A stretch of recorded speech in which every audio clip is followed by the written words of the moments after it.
going on, everybody? My name is MT, and you guys already know what this is. You guys saw the title. You guys saw the thumbnail. You guys already know of the mental scars that Guardians of the Galaxy director James Gunn has given me so far. And if you want to know how I got these scars, you can check out my unexpectedly long Easter egg hunt video playlist if you want. Wouldn't recommend it. I mean, watching somebody slowly lose their mind over a comic book movie is probably one of the most depressingly pathetic things that you can ever see. And 2015's Fantastic Four movie is still a thing. So, that's saying something. And I think this is Easter egg video number 9 now? Wow. If at first you don't succeed, make a career out of it, I guess. Did not think I would have 9 of these videos out by now. Wow. But hey, life is like a box of chocolates. You never know what you're gonna get. And since I am a chocolate man, I think that saying goes double for me. Anyways, yeah, I will try to keep this as short as I can because I have already wasted enough of your life minutes on this shit.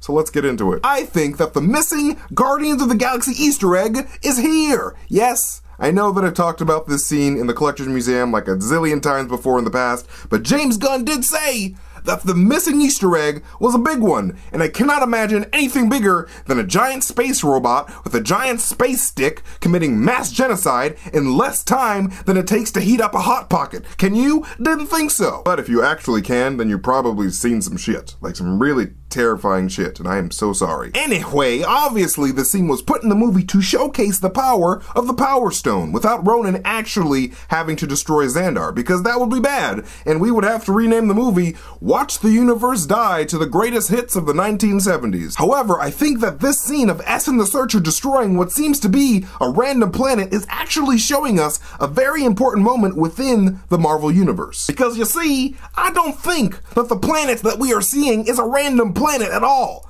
I think that that planet is Earth. But MT, what are you talking about? That doesn't look like Earth at all. The land to water ratio is ridiculous. I mean, that planet is greener than Bruce Banner's penis. Are you stupid? Look, okay, first of all, that's a stupid question. Of course I'm stupid. This is my 9th Easter egg video, okay? And second of all, yes, I know what the Earth looks like, okay? I too have seen a Universal Studios movie. But I think what we're seeing here in this scene is an event that took place thousands upon thousands of years ago on the Marvel Earth known as the Great Cataclysm. But before I explain that, I kinda have to give you guys a quick lowdown on the Celestials. In super layman's terms, the Celestials are the super mysterious cosmic robot-looking scientists that go from planet to planet to either observe, manipulate, or destroy them, all depending on what they see or how they're feeling that day. During the Celestials' first visit to Earth millions of years ago, also known as the first host of the Celestials, the Earth had a bunch of monkeys on it. And so the Celestials were like, oh my god, monkeys, this is so cool. But you know what's even cooler than a monkey? A super monkey. And so they experiment on these monkeys and mess around with their biological chemistry. And when they're finished, they were like, all right, we are done here. Consider those super monkey seeds planted. Now we play the waiting game. I can't wait to see how you guys turn out. Any questions?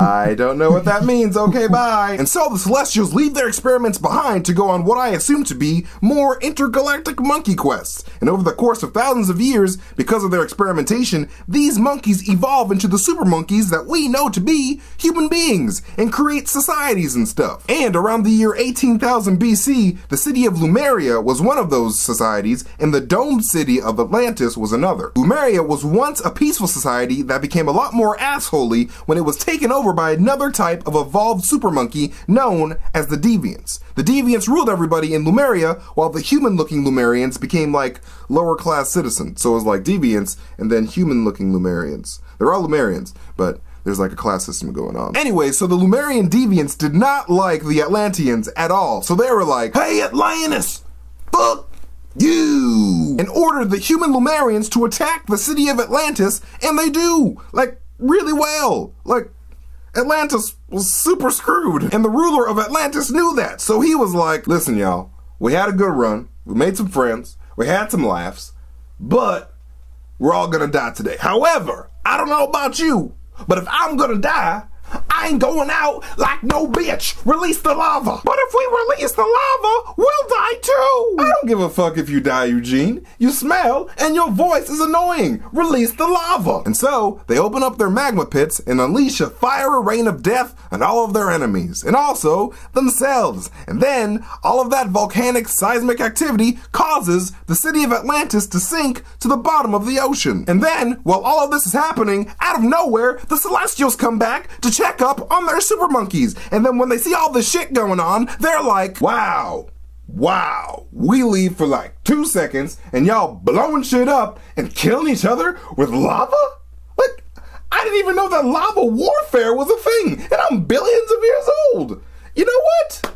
I'm starting to think that maybe we shouldn't have touched those monkeys inappropriately against their will thousands of years ago. I'm thinking that was a bad idea, maybe. And then the deviant king of Lemuria saw the Celestials in the sky and was like, what? Another group of people with their own thoughts and opinions? Well, fuck you! Boop! And fired on the Celestials, which is a terrible idea. But, of course, that didn't work, and the Celestials were like, alright, we're done! These super monkeys are defective! Reboot!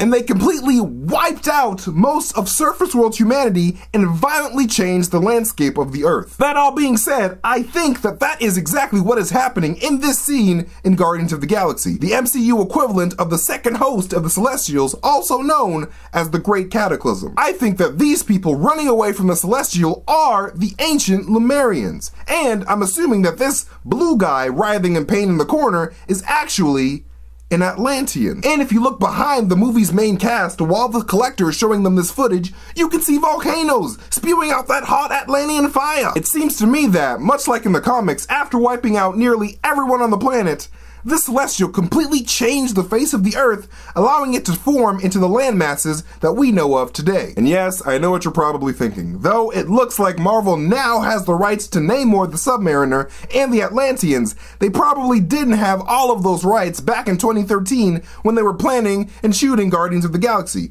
Those rights were probably still at Universal Pictures. And you're probably right. But we all know when it comes to Marvel Studios and movie rights, sometimes things can get a little bit complicated. For example, everybody thought that 20th Century Fox completely owned the rights to the popular Marvel alien race known as the Skrulls. But it was revealed relatively recently that in all actuality, Marvel and Fox co-owned the Skrulls as a race. But some specific big-name Skrulls belong solely at Fox. Like, only Fox could use those big names. So it is entirely possible for Marvel and Universal to have co-owned the Lemurians and the Atlanteans, while Universal still held the rights to the big-name Namor the Submariner characters. Also, Namor is a superhero, by the way, in case you didn't know. And to add a little bit more credence to this theory, technically, Marvel has already pointed to the existence of Lemuria in the MCU already. Remember at the beginning of Captain America the Winter Soldier when my dude Steve Rogers brutally kicked everybody to death on that boat?